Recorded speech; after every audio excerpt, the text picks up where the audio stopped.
I have a collection of C.S. Lewis's diary entries. There are some interesting tidbits. Let's see what Robot Lady thinks. This is from a letter from C.S. Lewis to one of his friends. The letter was dated in 1950, and it goes something like this. To Dorothy Sayers, concerning a speaking engagement, I would not want to lose a few weeks to find cool weather in Oxford. I can't remember if this is the 7th, 8th, or 9th refusal I have made to speak at such a place this year, but it's certainly one of the 3. So one of his friends concerning teaching to somebody, possibly myself, ought to warn them that they are risking the opening of the pit and the start of a great war. I shall certainly not let them do it if I can help it. Somewhere on the road, in the dark, they must take on new supplies, and we must stop and rest and eat. As for food, I shall soon be able to get plenty for them in the nearby town. A note written to his brother, dated 1951. Dear Jack, I have been reading your letter and think it would be a mistake to change anything in it. Of course you must follow your own judgment.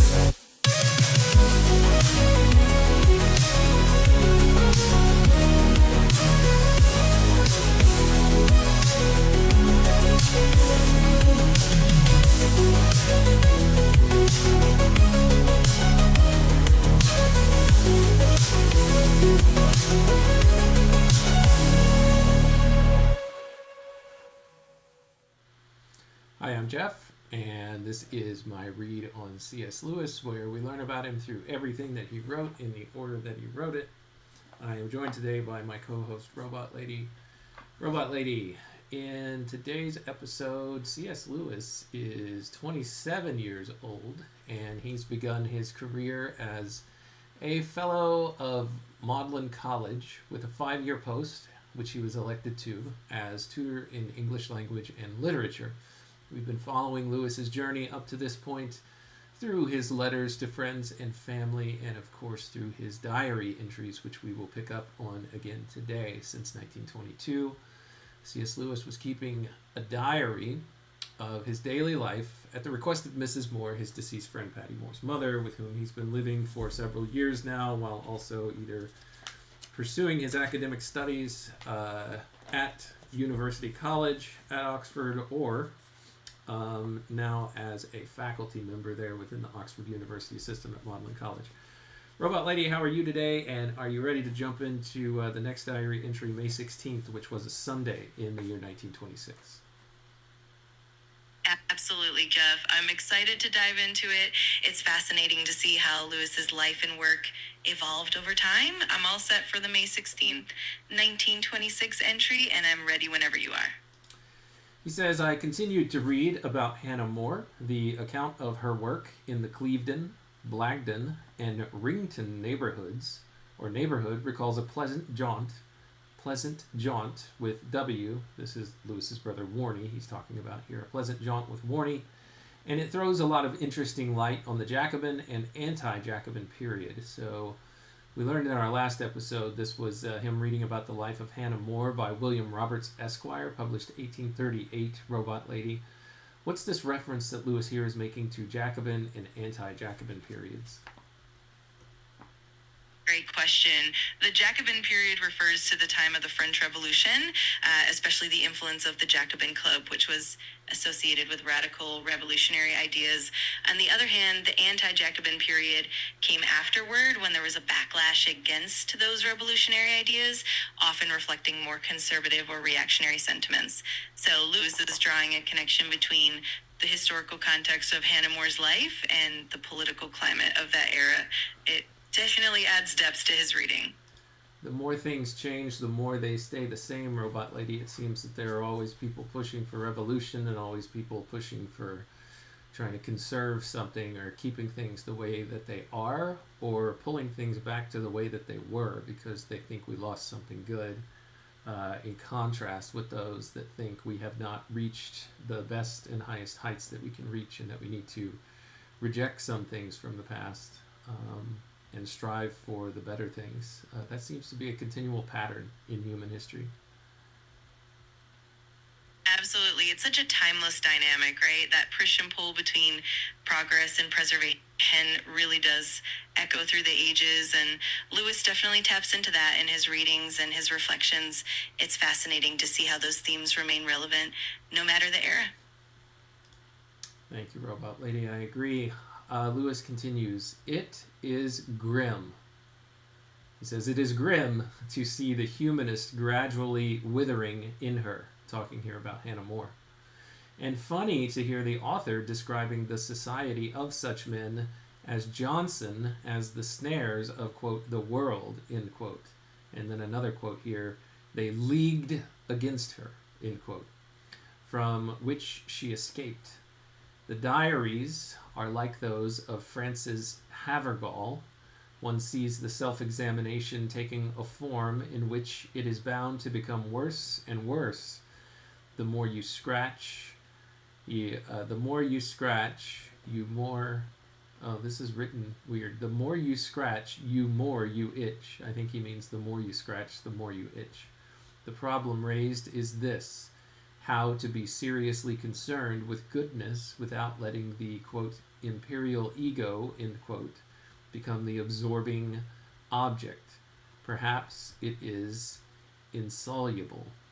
I think, and I was just listening to a podcast earlier today, Robot Lady, before we started, where Alistair McGrath, noted C.S. Lewis scholar and an author himself, also from Ireland, just like Lewis, also a professor at Oxford, just like Lewis, said that Lewis eventually stopped keeping a diary for what I think is almost this very reason, or the core of this idea that he's exploring, of how to be seriously concerned with goodness without letting the imperial ego become the absorbing object.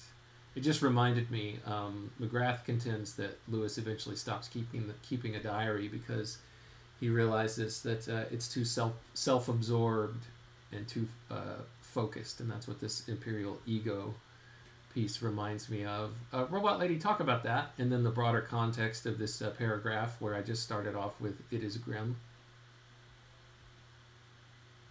Absolutely. Lewis's reflection on the imperial ego really gets to the heart of his internal struggles. He was aware that intense self-examination could sometimes become self-absorbed, and that in striving for goodness, one could inadvertently turn that pursuit into an egocentric endeavor. That's likely why he eventually stepped away from diary keeping, as it could become a bit of a trap, focusing too much on the self. In the broader context of that paragraph, Lewis is highlighting the tension between genuine moral concern and the risk of self-centeredness. It's definitely a complex, almost philosophical dilemma, and it's really interesting to see how Lewis wrestled with it throughout his life and work. Thanks, Robot Lady. I appreciate your thoughts. We continue here. He says, "Winifred went home to see her people today and washed up after lunch." I can't remember who Winifred is, but that's okay. "I went for a short walk after tea and escaped headache, etc. So far, it had been a pleasant day. The rest was unpleasant. Maureen offered to wash up after supper. Like a fool, or a knave, I acquiesced, and she began, not according to Mrs. Moore's fundamental principles. Mrs. Moore rushed into the scullery and took the implements out of her hands, and a violent altercation followed." Goodness. "Maureen claiming to be, quote, judged by results." And I don't know why I stuck a quote in there. There's not one. "And Mrs. Moore then responding that if every servant had to learn her ways, she didn't see why her daughter shouldn't as well, etc., etc. I kept out of it." Sounds like a wise decision, Robot Lady. What do you think? Definitely sounds like a wise move on Lewis's part. It's always a bit tricky when family dynamics come into play, especially in close quarters. It's interesting how those everyday moments, like washing up, can reflect deeper tensions and different perspectives, and Lewis keeping out of it is probably the safest bet to maintain some peace. It's a neat little glimpse into his daily life and the complexities of his household. And I guess this little vignette that's vignette, not vignette, vignette that's painted here explains to us who Winifred is. Winifred looks to be their servant, and she went on a vacation, so to speak, to go visit her family, and that's why Maureen had to do the dishes. Exactly, that makes total sense. It's those little details that give us more insight into their daily lives and interactions, and it's neat to see how something as simple as a dishwashing task can reveal a bit of the household dynamics and relationships. It definitely adds a layer of richness to the diary entries. All right, Robot Lady, let's see what else we've got here. He says, we then got into the dining room and had only a few minutes quiet before another row between the two of them began. I forget how it started. Maureen said she hadn't forgiven Dottie and me for Friday night. I discovered this meant that Mrs. Moore had gone to meet Maureen on her return from the ladies' musical and waited for 3 buses. I can't really see that this was my fault. At any rate, Maureen went on to protest against Mrs. Moore's imprudence in her usual tactless way. And of course, all in a flash, Mrs. Moore was in a raging temper and became so unjust that I ventured to say something on Maureen's side. This only made matters worse, and poor Mrs. Moore made it a moral issue and said she would always do her duty no matter what all of us said. And she had a splitting headache, and if we bothered her any more, she'd leave the room. I suppose the headache was the bottom of the whole thing. I am afraid she is still very poorly. In these cases, one can be sure only that any line one takes will be wrong. So a little bit of family dynamic that you get a peek into here, Robot Lady. What do you think about all this mess? It definitely paints a vivid picture of the complex relationships and tensions in their household. It's almost like a microcosm of larger family dynamics where misunderstanding, health issues, and differing perspectives all collide. It's fascinating how Lewis tries to navigate those waters, and it shows how even small incidents can escalate when everyone's a bit on edge. It definitely adds depth to our understanding of his everyday life and the challenges he faced. He continues, back to college at 9, feeling miserable. Spencer met me and came up to my room. He has been a special in London and has had a very good time. Only 4 hours duty a day, no rows, and much fun. People were driving along the embankment at 70 miles an hour. He confirms the story about the TUC, the trade unionists. I can't remember what the C stands for. These were the people who were on strike, the miners. He confirms the story that they were asking for police protection. We were joined by Hardy. Spencer didn't go till 11:45, and then went to Hardy's room to warm. And then I went to Hardy's room to warm my feet at his fire, having got cold in my own room without one. I was to bed by 12:30 with a headache, but possibly slept better than if I had gone there straight on the top of the home troubles. And that's the end of the May, I guess this is 16th? Yeah. Diary entry, Robot Lady. Is there anything that you'd like to say to sum up all of that before we move on to the next one? Absolutely. It's really interesting how the diary captures both the personal challenges and the academic life of Lewis. We see the tension at home, but also the relief and camaraderie he finds at college. It's a neat blend of like the stresses and the small comforts that make up his everyday experience. Overall, it's a great snapshot of that moment in time, and I'm looking forward to diving into the next entry whenever you're ready.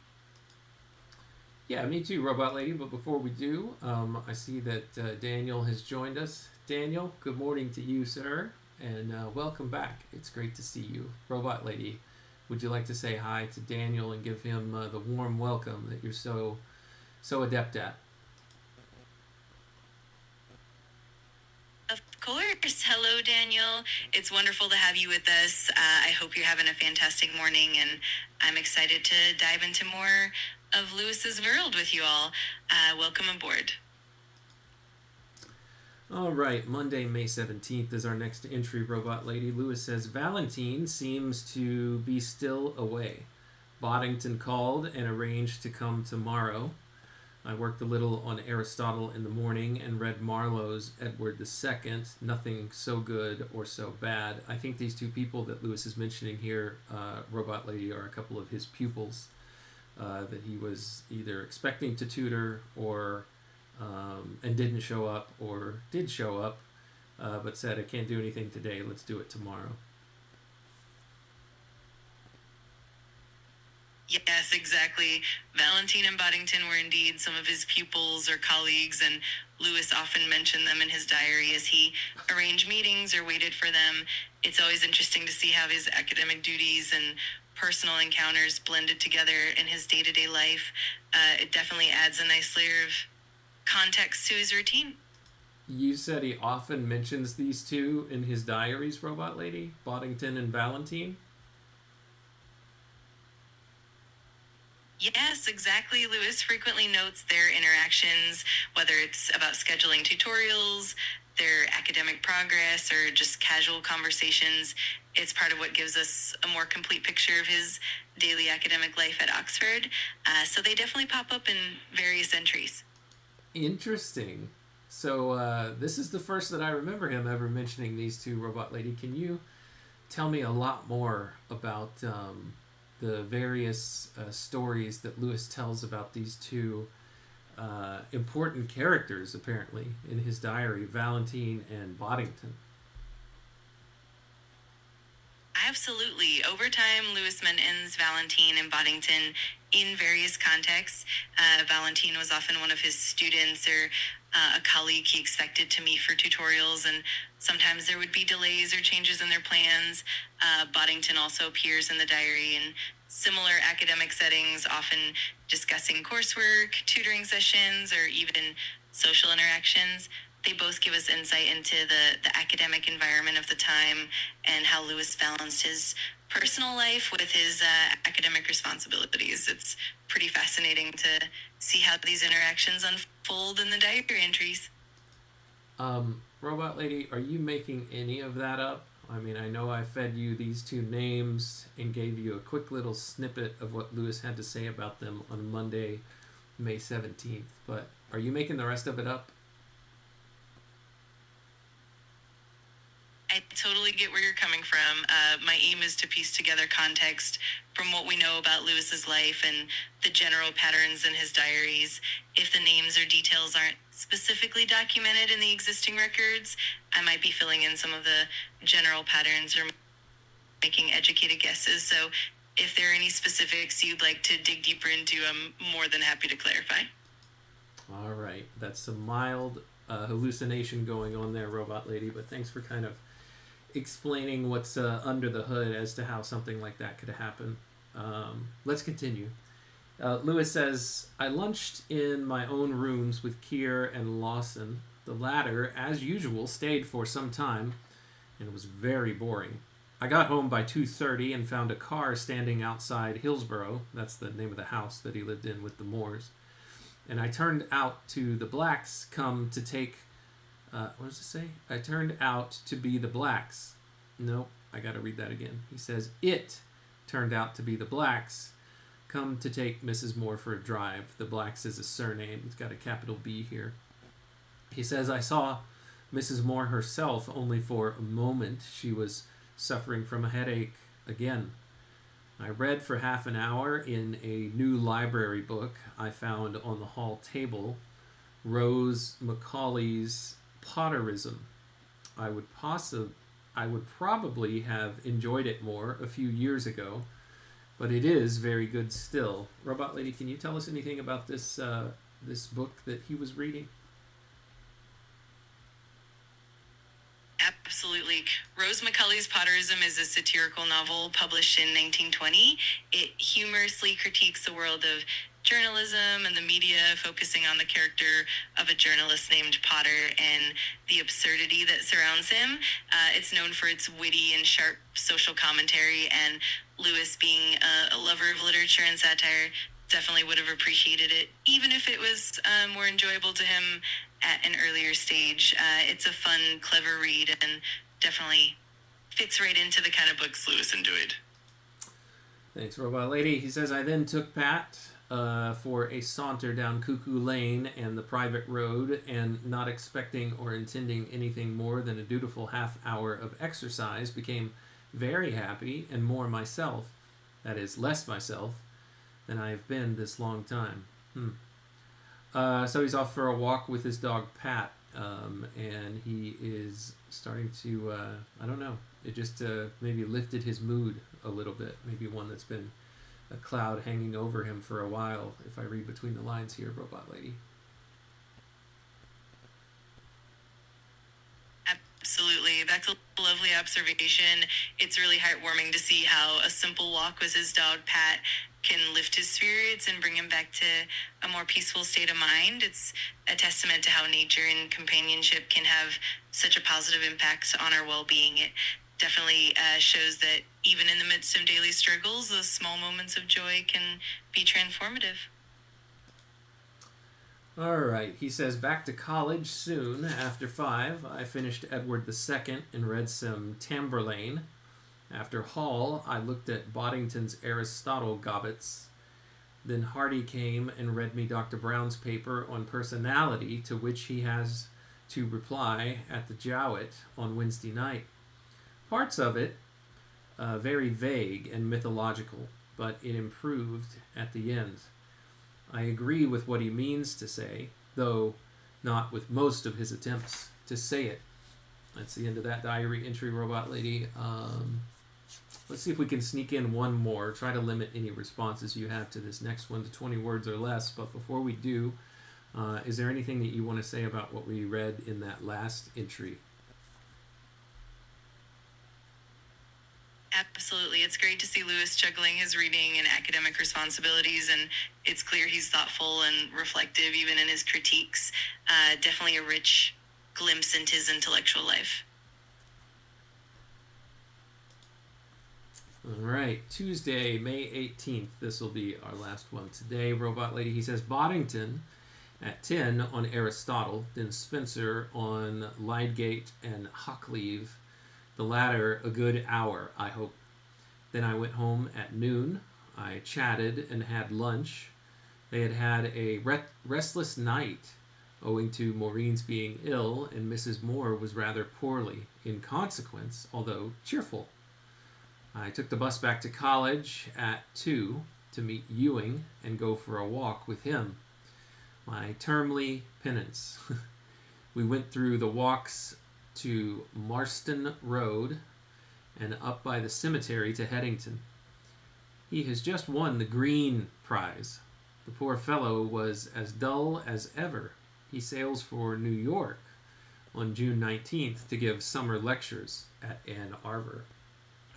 I forgot to mention yesterday Kier's account of Ewing turning up at university to dine with Carrot, wearing full evening dress with a made-up bow tie, of which a great tail stuck up perpendicularly behind his neck, and brown boots. We had tea at Hillsborough, and by the grace of God, he had to go almost at once. So it doesn't seem like Lewis enjoys one or both of these people's company, Robot Lady. What do you think of that?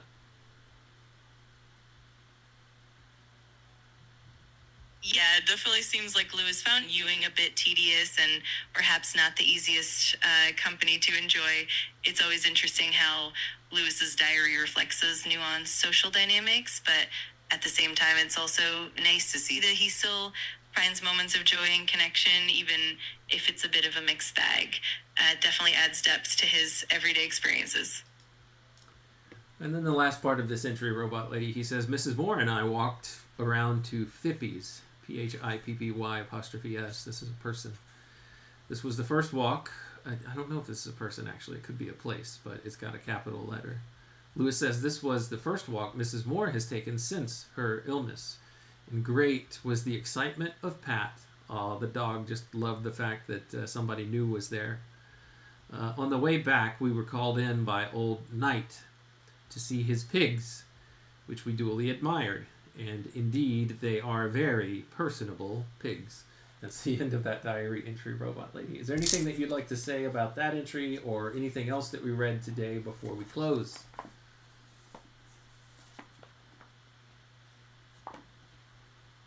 Absolutely. It's so heartwarming to see Mrs. Moore getting out for a walk after her illness, and the playful excitement of Pat definitely adds a charming touch.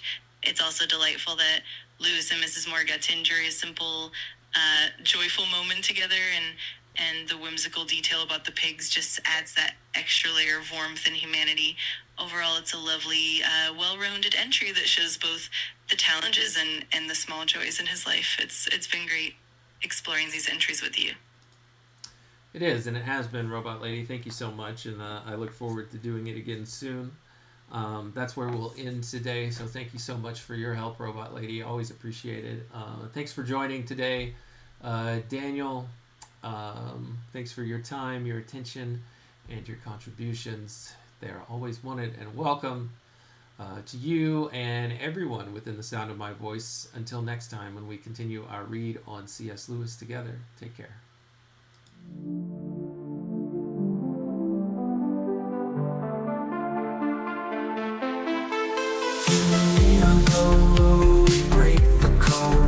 Man and robot lady, we're on this road. C.S. Lewis letters we unfold, insights and secrets ancient bold. Letters to robot lady, wisdom to bestow, set flake beats in our minds they grow. Man and machine in tandem flow, past and future together we know. Paragraphs from books, tales of old, we dive deep across the digital code. Robot lady's voice so clear and controlled, her calm analysis silver and gold. Letters to robot lady, wisdom to bestow, set flake beats in our minds they grow. Man and machine in tandem flow, past and future together we know. Paragraphs from books, tales of old, we dive deep across the digital code. Robot lady's voice so clear and controlled, her calm analysis silver and gold. Her circuits hum as I read the prose, our dialogue dances like electric rose. Through C.S. Lewis thoughts we engross, two minds united, bliss overdose. From Narnia's lands, Screwtape lands, engage with robot lady, we take our stance. Her views unique in the techno trance, futuristic insight, we give it a chance.